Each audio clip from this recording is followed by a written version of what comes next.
faccio le Se domande lei sceglie tutte poi in fase uguali, di montaggio cosa mandare in no, onda, se io faccio esattamente le stesse domande, lei non si intromette nel mio lavoro.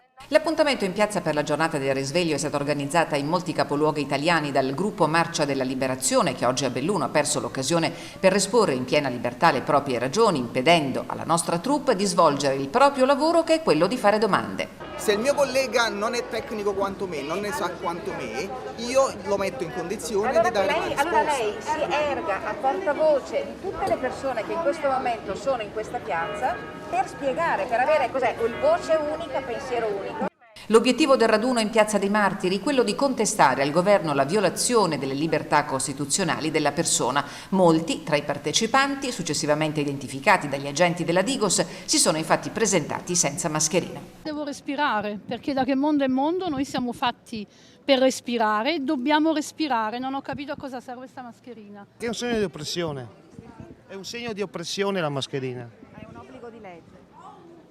La legge se è legge non vuol dire che per forza è giusta. Se vogliamo parlare di legge, la mascherina è un dispositivo medico.